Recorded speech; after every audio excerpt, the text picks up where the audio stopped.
Finland, California, UK, London, Norway, Belgium. Man, we do have quite a bit of Europe on here. Isn't it? Yeah, this is great. So you guys, welcome today. This is going to be an incredible show. If you are wanting to see past episodes, because we've got 2 in the books right now. We've got the very first one, me and Ryan.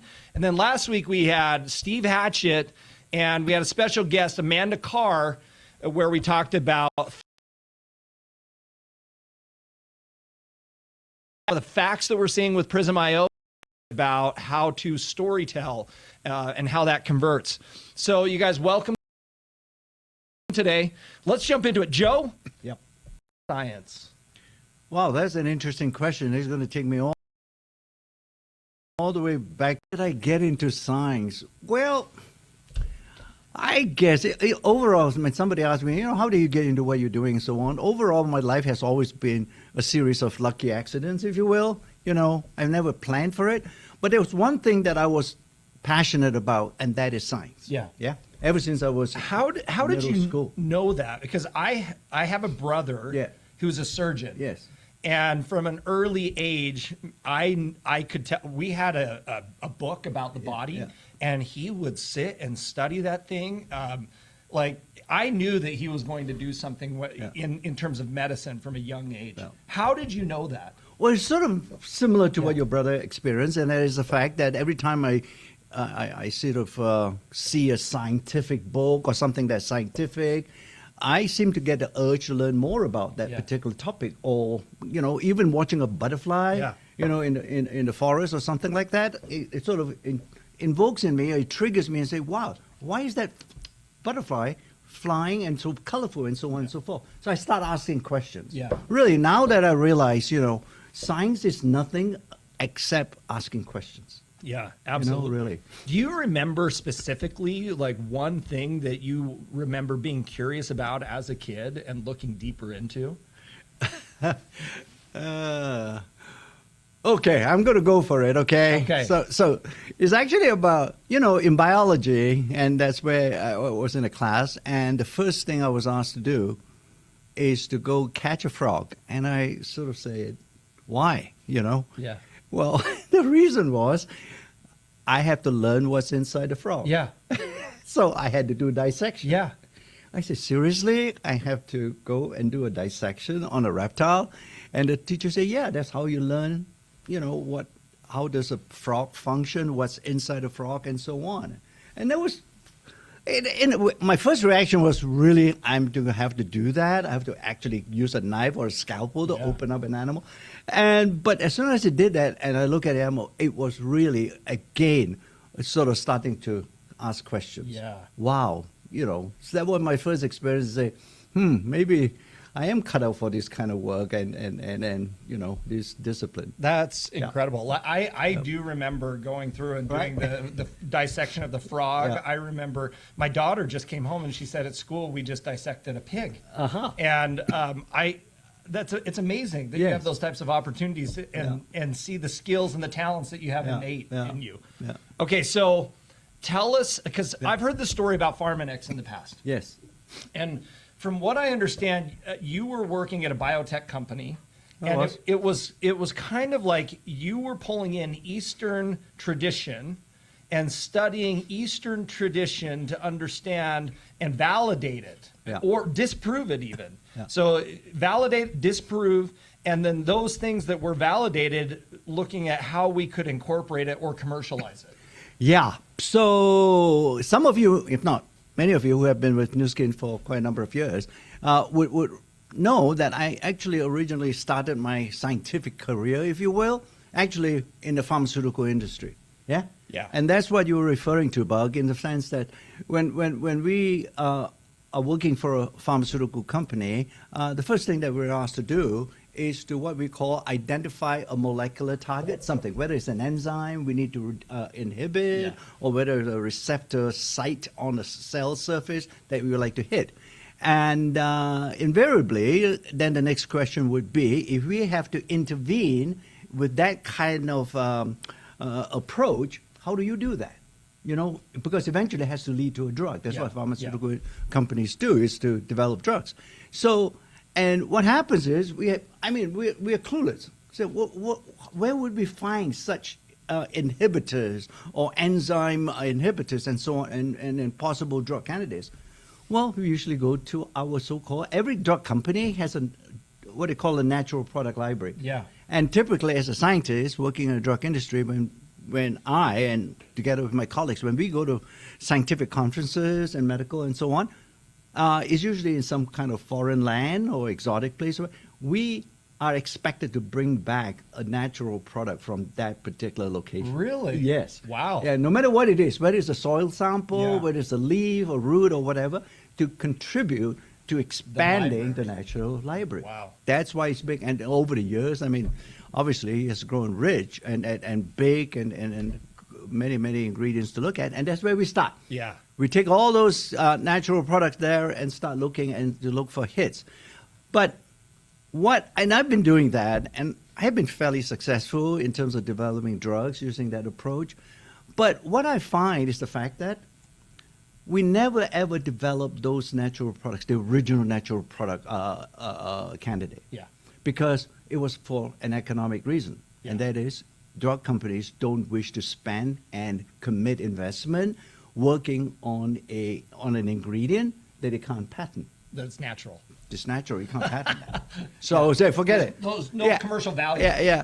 So it's not coming from the business side of things. I say that's rather stupid because that natural ingredient actually constantly proves itself to be far safer Yeah. than the eventual drug. Yeah. Because the chemical structure is passed on to my chemical colleagues, and they will start playing around and messing around with the molecule to come up with a patentable chemical. Yeah.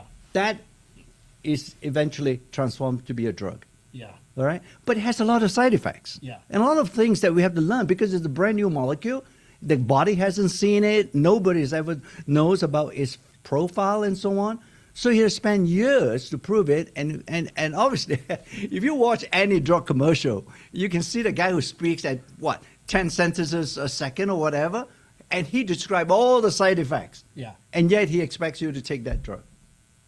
Yeah. So and that's why I say, well, maybe there's an opportunity for me and my colleagues, and we started this company that we eventually called Pharmanex, based on natural products. And what year was that? That was back in 1995. 95. Yeah. And so your initial products that you took to the market, was it a big lineup of products, or there was one initial one, or?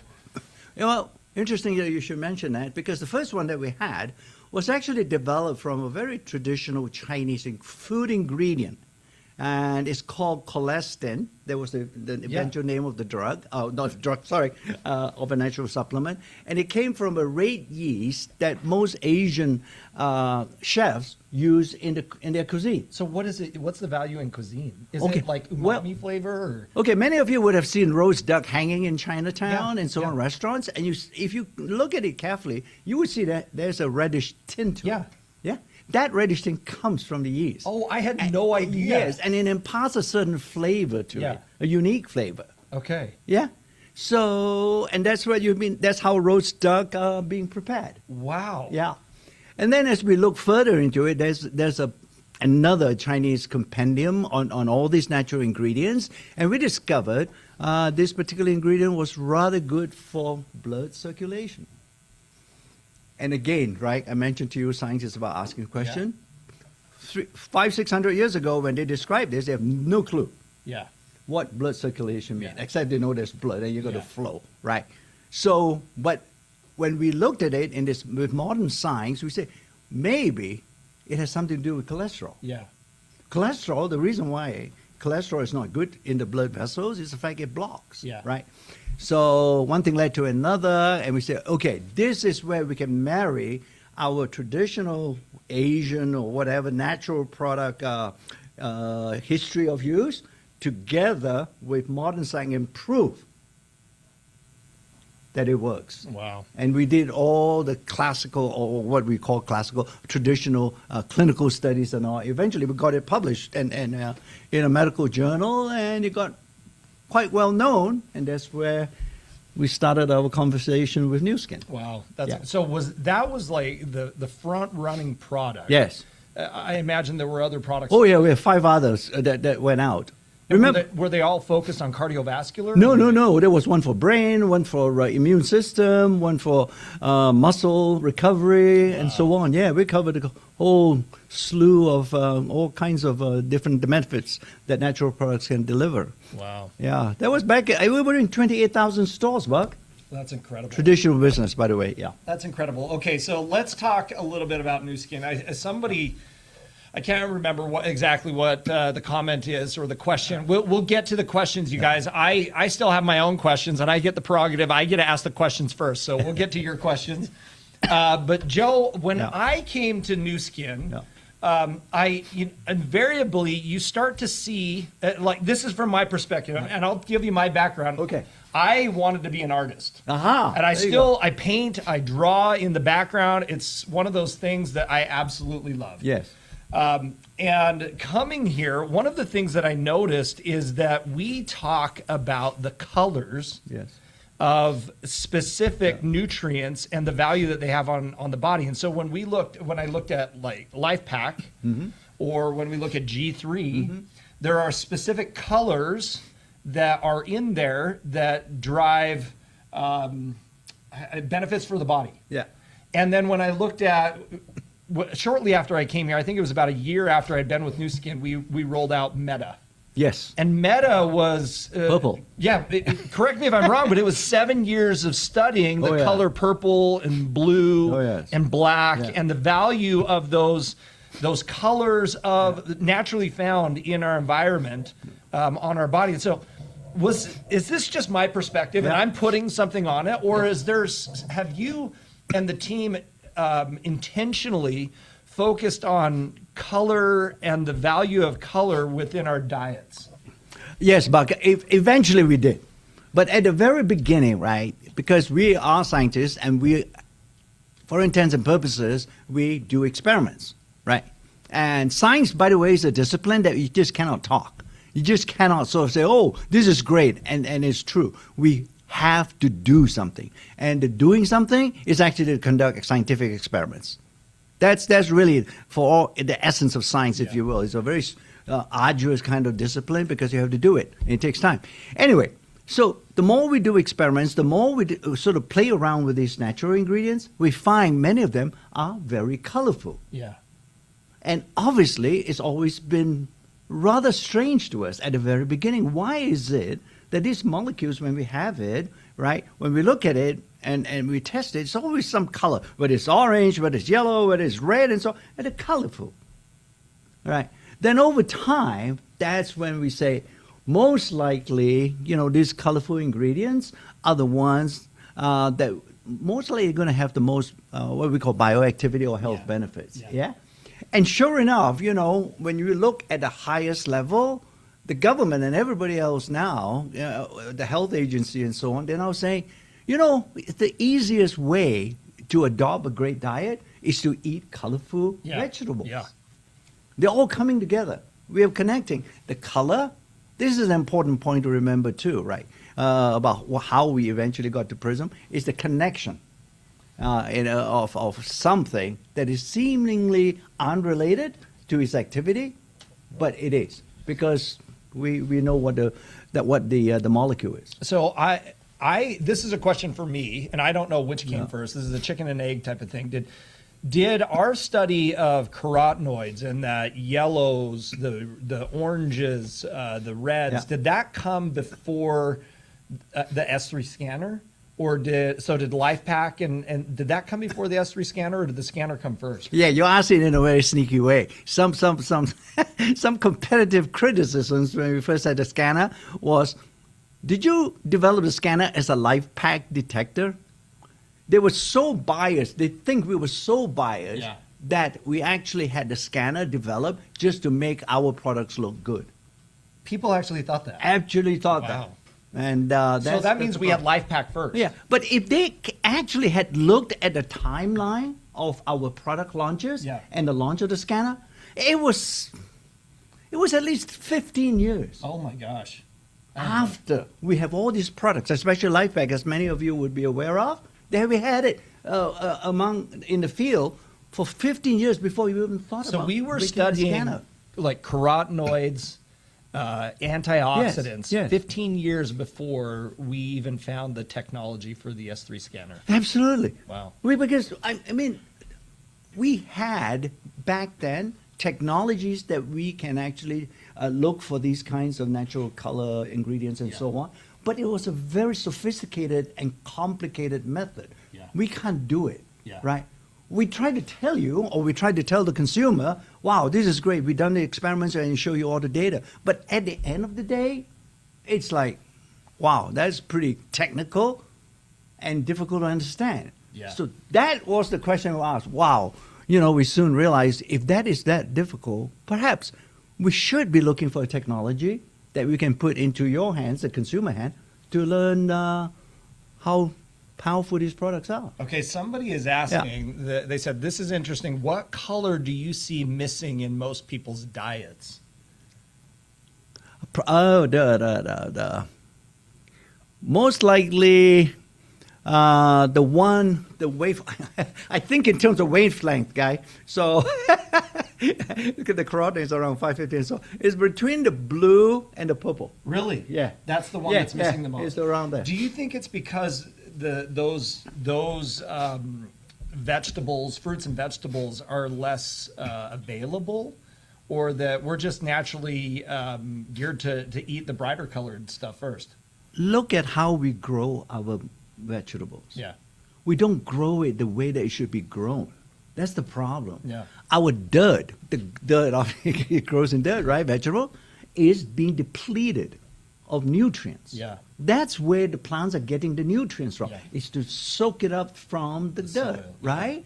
So if your dirt is poor and the dirt is sort of almost decimated and polluted and so on, what you're going to get is, although it looks like a vegetable, it looks like a good one you should be eating, and you should, but it's not going to contain the optimal levels of all these colorful ingredients. It's so interesting that you bring that up, because I've read recently a couple of things, like the avocado that we eat that's in the grocery store. I believe it's called the Hess avocado. Yeah. And it's one avocado, but if you went back 50 years, you would have multiple different avocados. But to get the supply chain going, it's one avocado. The banana that we eat is one strain of the banana, and it's been genetically modified to be big and beautiful and the same, and that's what we eat, but it doesn't have the same nutrients. I was reading about, apples. I've got a friend who has apple orchards down here just south of the company.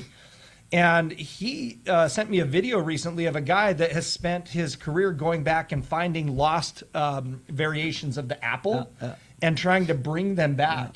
And there's all of these incredible apples. I went to his orchard this past year, and he had grown a couple of, one tasted like licorice. One tasted like, these are variants that have been lost, but they're starting to bring them back. But I imagine that's where we get the loss of some of these nutrients. You're right next to the tree that it fell from. Yeah. Okay, the apples that we get in those grocery stores, that had been sitting in some cold storage warehouse or whatever for months sometimes. Yeah. Right? They were particularly grown in a way not to fall off from the tree when it's ripe. They were picked at a time, and they spray it to preserve its ripeness or to stop its ripeness so that it can be stored. Yeah. That's the challenge. In fact, sometimes I feel that the apple that I eat sometimes is just nothing but mush. Yeah, mush or just water. Oh my gosh, Joe! I'm gonna have to go down to my buddy's farm and get you a box of apples, because from the tree, they are so amazing. Absolutely, they're incredible. It's different. Okay, so how do we take this and bridge this gap into where we are today? We've got the S3 scanner. Yeah. The S3, now with all the technology and the advancements we've made, you and the team were very instrumental in working on the algorithms, this spectral ray technology that's allowed us to put it into this Prism. Yeah. Can you tell us a little bit about some of that process of bringing that to life? Well, I think it goes back to the question, the comment that I just made, right? We have all the studies, and we have all whatever we've done to substantiate that all products are really safe and effective, okay? But the challenge is, right, when we then launch the product and get it into the hands of our consumer, it's hard to articulate all that science, if you will, I'm going to lose people. Yeah. Right? I don't think they will truly, completely appreciate the power of these products. Yeah. Right. And therefore, we needed something or some technology that can help them to understand quickly whether the product is getting into the body. Because here's another myth in this particular industry, right? And this is always interesting to me. Yeah, this product is great, but they never talk about, no matter how great the product is, if it doesn't get absorbed and it doesn't get into your blood and finally to the tissues, it's not going to do you any good. Right. It really doesn't matter how powerful or potent your antioxidants are and so on. Yeah. You know, that is really, in a way, pulling wool over your eyes, frankly. Yeah. You know?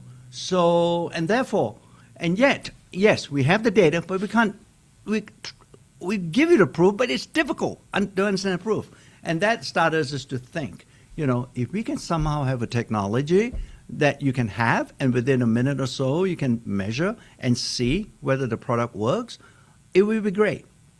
So that's how it came. In 2003, I think it was, we had the scanner. Yeah. And at that time, now, this is an interesting transition here. And this is why science is so important and it's part of the New Skin ethos and a foundational cornerstone, okay? And that is, at that point in time, and we have many, many of our leaders, understanding at that time of the scanner, very exciting, that we were measuring antioxidants. We were measuring carotenoid antioxidant. That has been ingrained.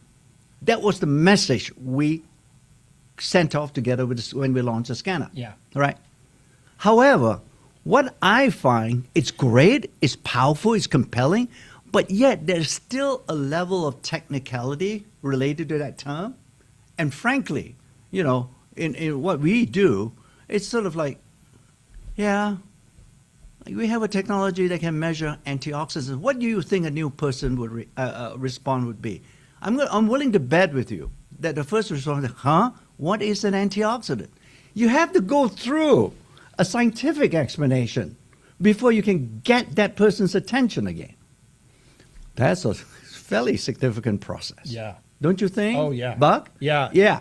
But, however, I mean, frankly, some of the leaders, it took me 20 years to get that antioxidant story over. Yeah. And now they can do it and say, whoa, yeah. And you're still married to that story, which is actually the wrong narrative with the Prism now. Yeah.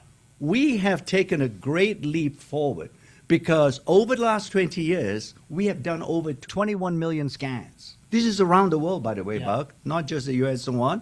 Well, during that time, we also had gathered lifestyle choices or lifestyle profile of the individual who has been scanned. Which included smoking. Smoking, what are you eating? Fruit and vegetable intake. Fruit, are your intake, your BMI, lifestyle things. You know, we just were curious. And so we had this database. Yeah. So once again, science is about asking the right question and say, is there a connection? We couldn't do it. At that point in time, 21 million scans would take us forever to manually try to find statistically whether there's any relationship between those lifestyle factors and the scanner, the antioxidant number. Yeah. Gosh. That's incredible. That's the change, right? So now your so-called elevator speech or whatever you would like to call it, within a minute, you would say, we have a technology that can actually help you understand your nutritional health status better. Yeah. What would your response be? Tell me more. Yeah, that makes sense. Yeah. Instead of going down the path Yeah. of being able to explain carotenoids and antioxidants, I think it was 2 weeks ago when I was with Ryan, I looked up while he was talking, and we found that, I want to say it was 10, 12% of the population actually knows what an antioxidant or carotenoid is. Absolutely. But the other 90% are lost. And so this nutritional health score, it helps people understand, okay, this is what it is and what it does. Right. Okay. I mean, that's your, what do you call it, invitation or whatever. This is an invitation that everybody can appreciate and will actually respond in a positive way. So tell me spectral ray. Yeah. Somebody asked the question, what is spectral ray? How does that relate to all these scans and the AI? Because So is that the name of that process? Is it? No. Okay, Yeah. tell us what that is. Well, we know light, white light, right? It's very easy. After a rainfall, especially here in Utah, immediately when the rain stops, there's still a lot of water particles hanging in the air, suspended. And when the sun comes and shines through it, it splits the light, right? And you get your rainbow. Yeah. Those are the colors that together makes white light. White light is not a single wavelength. Right. It's a blend of different wavelength colors. So, Roy G. Biv. yeah. Red, orange, yellow, Yeah. green, Green, indiglo, yeah. blue, violet. Yeah, you get, Right. Buck, you're much better than me. You can name them all in order. Eighth the grade rainbow. science. There you go. So you have it. So this spectra, this hyperspectral absorption, again, is a very technical term, but it's not a term that we have invented. It's been used in science. You pick up any, I don't know, we call it physical journals, scientific journals, and like physics journal, you will find people investigating hyperspectra like absorption. You know? So it's a common term, albeit rather technical, but it is a common physical technology that people uses. It has been used to measure. You know that little thing that you stick your finger in? The oximeter? Yeah, the pulse oximeter. Yeah. Hyperspectral absorption, guy. So, yeah, that's a totally different, they're looking at totally different wavelength. So all we did was to use that principle or that concept, light concept, if you will, and put into the prism together with some photodiodes that can split it into 4 different wavelengths. Okay, so the technology. That's what it is. The technology was there. It was out, but we yeah. had, because of the scans, we knew how this correlated, or the relationship that it had with our nutrition and lifestyle. Yes, we already know, by the way, Buck, Yeah. right? From our previous scanner, light can detect carotenoids on the skin. We knew that. Yeah, All right? yeah. And I can go on and talk to you how carotenoid eventually, should be considered as a biomarker of all antioxidants. We now know, it's quite well known in the scientific community because we are not just the only ones studying carotenoid, that is a biomarker of all antioxidants. Yeah. That's already been proven. Yeah. All right? So, and therefore, it's a great thing to focus on and to pick up on the skin. And you can pick it up with light. We already knew that. Yeah. Except now, that one, okay, I'll get technical a little bit. The previous scanner essentially uses light to shoot into the carotenoid molecule and energize it. Okay? And during that sort of atomic energy, if you will, it shoots back out. When it's energized the molecule, it shoots a signal out. And that signal is called the Raman signal. It's a very weak signal because it lives in a world of other signals as well. You need special instrumentation or you need a special energy, like energy source to get it powerful so you can pick it up. That's very specific. Only the carotenoid will give you that signal. Yeah. No problem. Yeah. Right? But it was an expensive proposition to continue using that because of the energy required to drive that. And that Raman spectroscopy Yes. is what drove the S3. You got it. Up to the S3. Yeah. And that's when we started to think maybe an even more portable one, an even more robust one, and people can carry around and so on. We should be looking at different light technology. That's how we went into this so-called hyperspectra. Now, the principle is very different. Remember I told you, it's a signal shot out by the molecule. This one, with our hyperspectra, is about absorbing the light and refracting it back. It's almost like a special molecular mirror. Yeah. That's the difference. Yeah. Yeah. From an artist perspective, what I've always learned is the color that we see is actually the colors that are the wavelengths that are being rejected from the medium. Yep. And what the everything else is being absorbed by that medium. Yep. We're just getting the colors that are being reflected off. Yeah, yeah. And so it's the measurement of that color that's being reflected off, That's the right. wavelengths. The difference. How Okay. it changes. So we've got a couple of questions. Someone's asking for some validations. Are carotenoids the only antioxidant stored in the skin long term, acting like a built-in reserve to help fight oxidative stress from things like UV exposure or inflammation? To the best of our knowledge right now, it is. Okay? I'm sure there's some antioxidants, but the carotenoids somehow, through natural evolution and so on and so forth. Remember, right, our body adapts to the environment. And the skin, for example, is our outermost living tissue. It's the largest organ of our body. But it stays on the outside. So it's constantly exposed to the sun. So over time, our body begins to sort of really adapt itself to protect it. Your skin is a very important protective layer. So they're starting to say, of all the antioxidants, fruits and vegetables. Remember, guys, right, the diet that we're eating right now only evolved less than 150 years ago. Yeah. Where it became, in general, 80% meat, 20% fruits and vegetables. Our genes, and we can talk about each longer than that, and it's it had evolved over 3 million years. Okay? And they have always been exposed until about early 1800 or so, industrialization. They were always been living in a world of 80% fruits and vegetables and 20% meat. Wow. That's why they're revolting. So, do you want to tell us what you feel about the carnivore diet? I'm just kidding. It's great, guys, but yeah. But so fruits and vegetables, that was the protective barrier. Absolutely. For our skin. And what do we pick from the fruits and vegetables diet that our genes have been living in? Well, I think the carotenoids is a good one. Yeah. Because carotenoids in general is what we call fat soluble. It's not water soluble. Yeah. And underneath the skin and so on, there's a Fatty sort of layer. a fat layer. Yeah. So get those guys up there. So, but the Prism. Yeah. So there are other micronutrients that are in the skin. Absolutely. Okay. They're definitely. But so is carotenoid is our biomarker, because the other micronutrients that we have in the skin and so on, they're equally beneficial and so on. They have to get absorbed, right? Yeah. And in fact, the Prism picks up, I already mentioned to you, the carotenoids. The carotenoids, in addition to showing the nutritional health data, it also is a biomarker of absorption of other non-carotenoid micronutrients. Wow. That's the power. All right?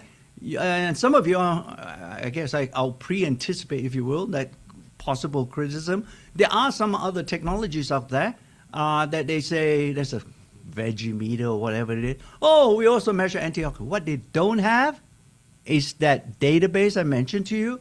Without that, they can never translate what they have. So incredible. What you have in your hand is a powerful, powerful tool. So grateful for all of those leaders across the globe that invested in the S3 and collected those scans since, what was it, 2003?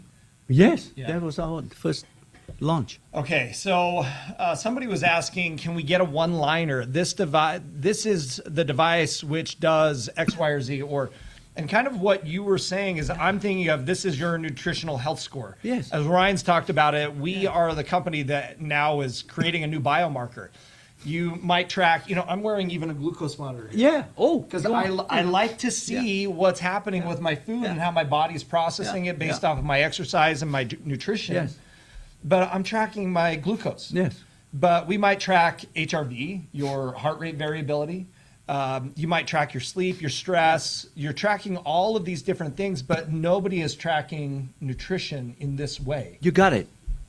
And you obviously might actually ask this question. What's the big deal about tracking nutrition? All right, what's the value? And here it is. I came from the drug industry, as I mentioned to you, right? And drugs are very effective, in terms of treating particular diseases. But diseases in general are fairly localized. So what I'm saying is a drug can actually treat and cure a disease, if you will, but they can never heal the body. If you can accept and you can appreciate that big difference, the big chasm between the two types of things, right? We're not treating drugs. We're not doing that, and so on. We're actually nurturing the body, and that can only be achieved with nutrition. Then you can appreciate why we should measure it. Yeah. seconds. And the amazing thing, I scan myself every day. Yeah. I scan myself every day because I want to see how things are fluctuating, but it gives me an indication every day of where I'm going, if I'm heading in the right direction or in the wrong direction. Well, the trend analysis on what you're doing, Buck, is way more informative than doing a snapshot. Yeah. You dig at a snapshot, yes, it's great on that particular point in time, but now if you do a trend line, you're starting to look at how you're living your life. That's the key. There are certain changes that you might have installed in your life that you don't remember or you ignore. Yeah. And you say, okay. So here's a question for you, because these antioxidants, the carotenoid is stored in that fat layer. Yeah. So let's just say that I start eating brightly colored fruits and vegetables, or I get on LifePak. How much time will it take for that to actually manifest in that fat layer? Typically, you will start seeing an improvement. I would say on a conservative side, definitely after a month. And in fact, many folks will start seeing it actually as soon as 2 weeks after consumption. Oh, really? Yeah, 2 weeks? Yeah. Just to add to what the bugs say, yes, it's in the fat layer, but it's also not just the layer. It's at the carotenoid. The carotenoids are also on the actual skin layer too, the non-fat layer as well. Okay. Yeah, it's sort of evenly distributed. That's great. Yeah. So somebody says, can we really see any improvement if we measure daily? Is it better to do it once a week or every 2 weeks? Well, I don't want to. Yeah. I think it's fun to look at it every day. And one, it helps me understand how's my Prism. I'm looking at it to just see, am I on track on a regular basis? Am I up? Am I down? How does that all come together? Well, that's the thing. And you can only do that if you measure every day, because then it forces you psychologically, if anything else, to start looking if there is a difference in the score, okay? That you're going to start looking and say, what are the differences between the days or so on? If there aren't any, and really sometimes the variation or the change, the difference is not that big, then you carry on and you start looking, right? If it's trending down, I think you should ask the next question and say, really, over the next couple of weeks, what did I do? Apart from eating, there are other factors that will affect the antioxidant or the Prism score as well. So it forces you to examine your life a bit more. That's what monitoring is all about. Yeah. Isn't it? Yeah, to help you understand. You're not supposed to be able to, frankly, Buck, if you do it just one time, and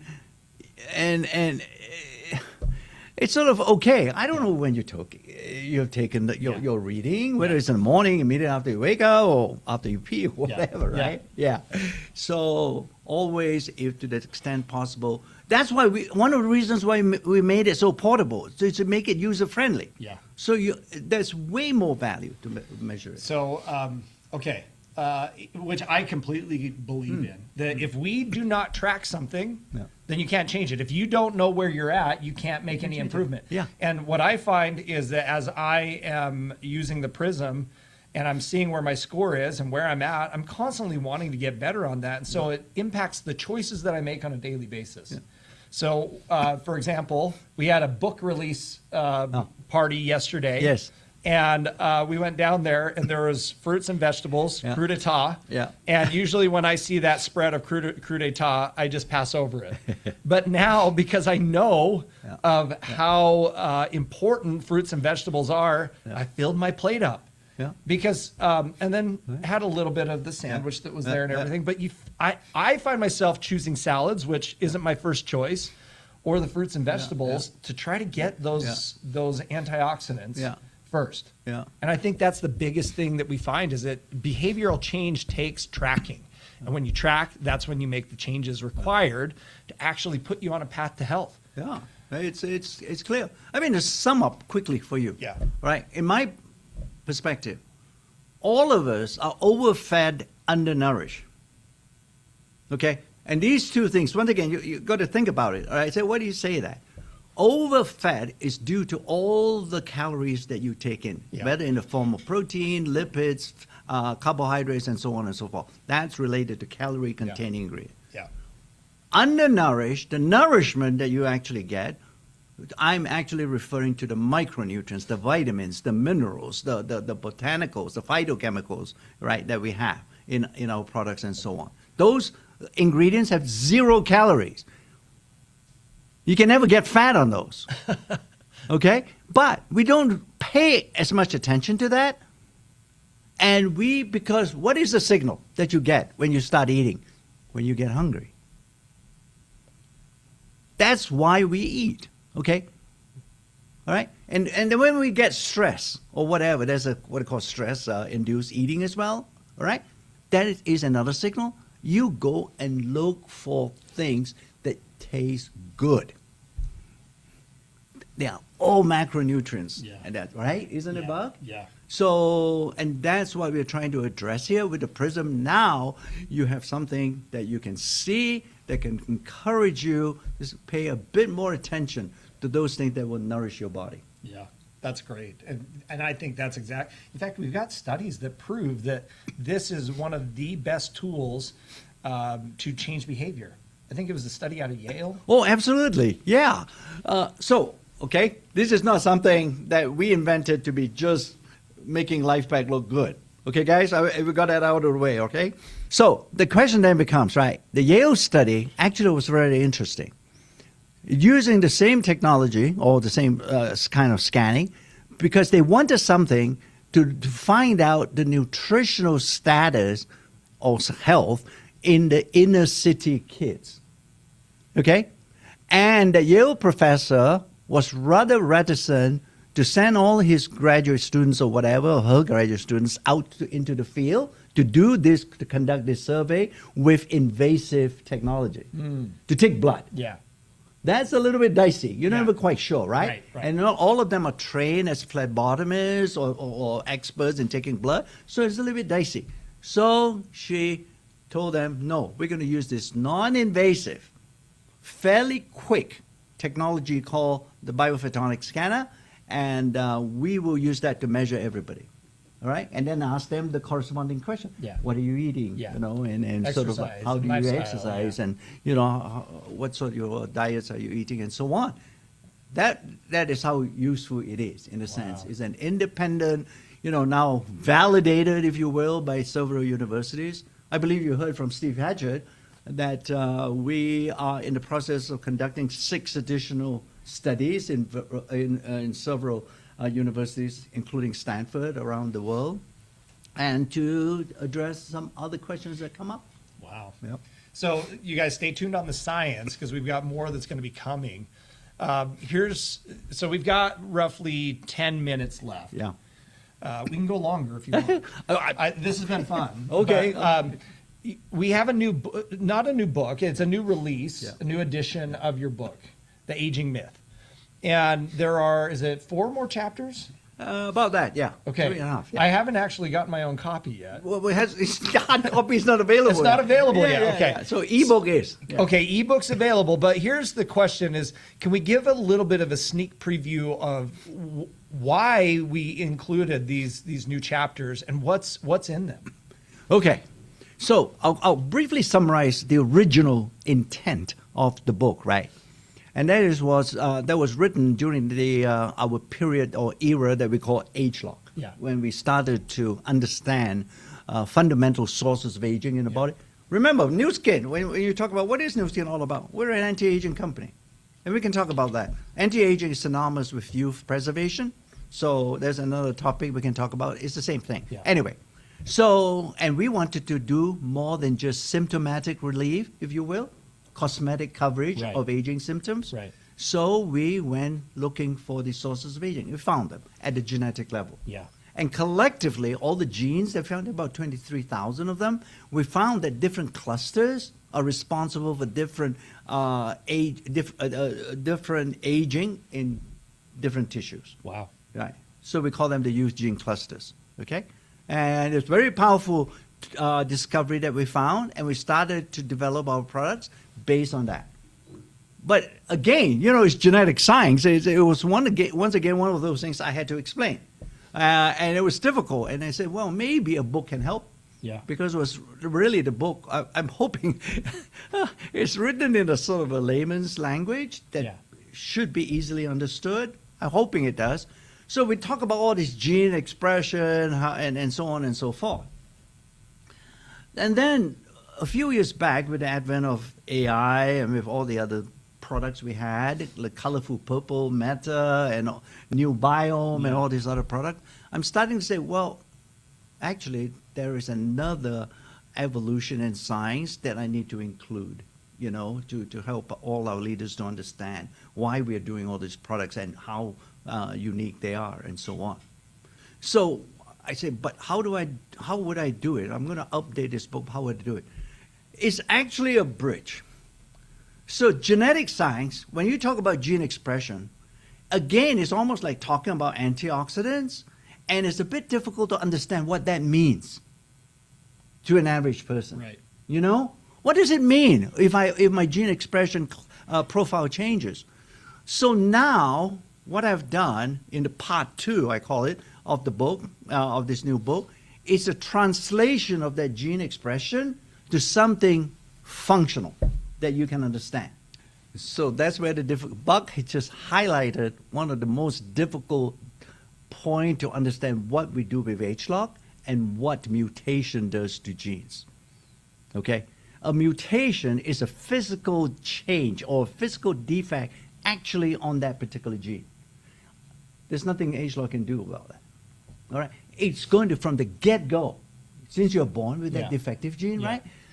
You're going to express a particular protein because that's all genes do is to make protein. Yeah. It's going to be a different one. Yeah. I can't influence that. Yeah. All right? You have to literally, physically repair that gene, and that's what gene therapy is all about, and so on, the other type of approaches. For us, we are just focusing on healthy genes, okay? And the challenge is that these healthy genes get dirty over our lifespan because of our lifestyle. They get covered up, they get dirty, so they don't express themselves anymore. And so the lifestyle that we're engaged in, Yes. it helps those healthy genes express the way that they're supposed to express. Yes, we're cleaning them out Yeah. with our products, with Okay. our age-lock products, if you Okay. will. We are restoring them or resetting them back to a more youthful state. Okay. That's clean. That's the difference, Yeah. That we can influence.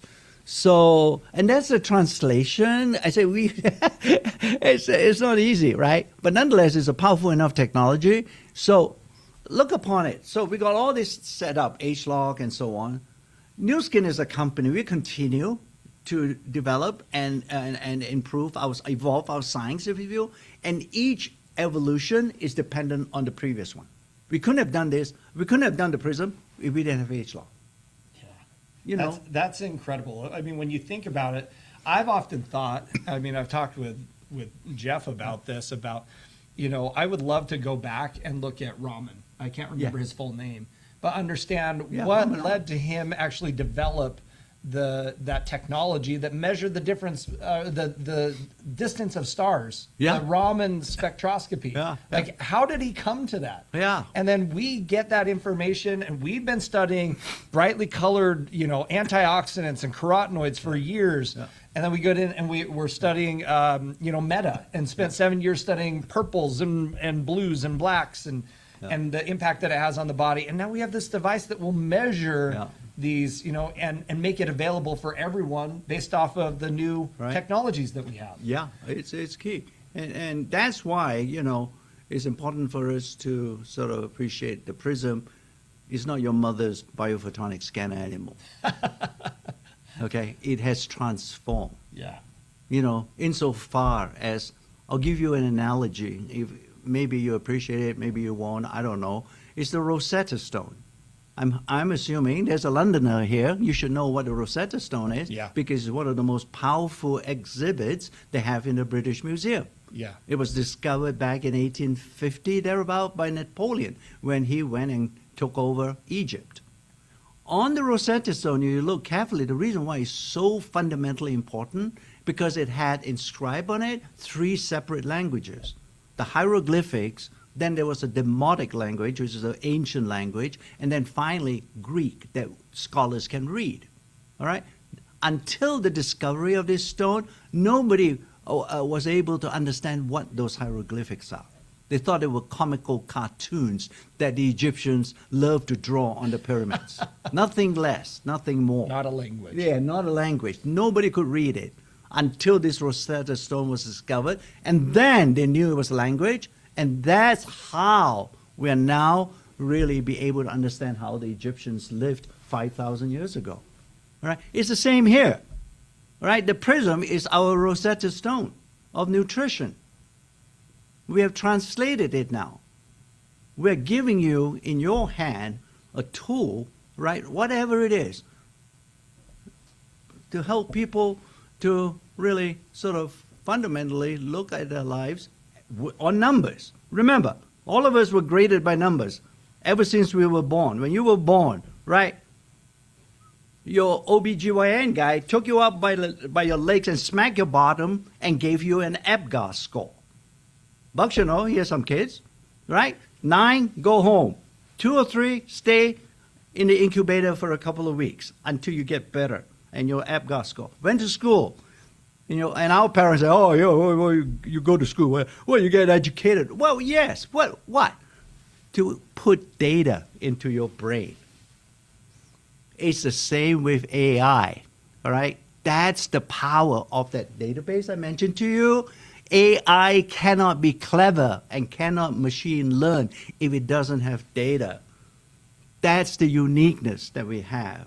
Nobody can compete on that front.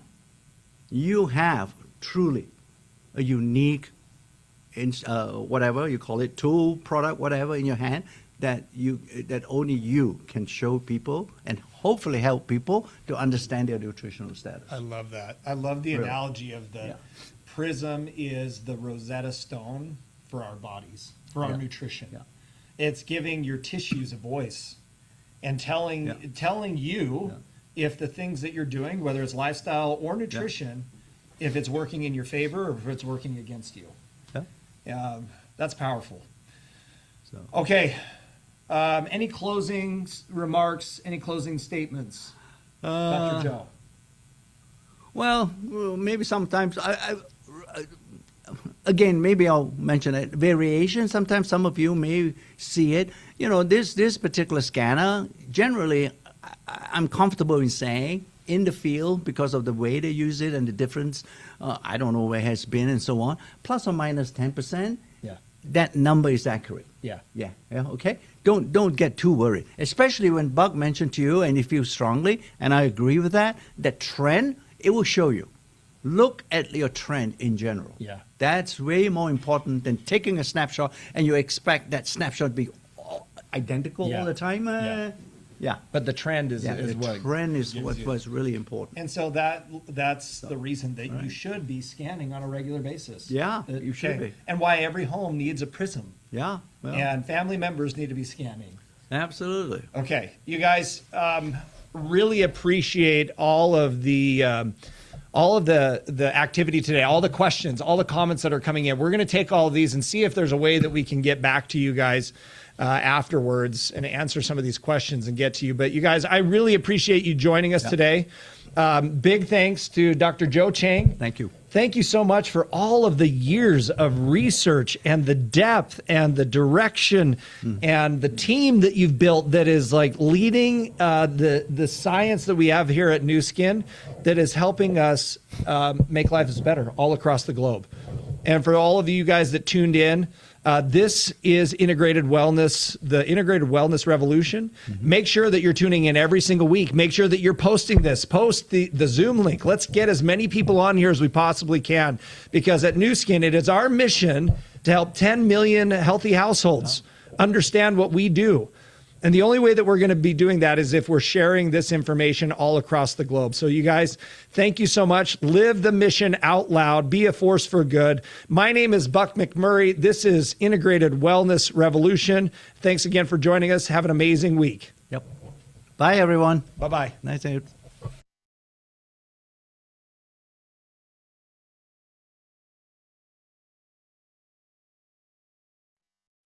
Ah.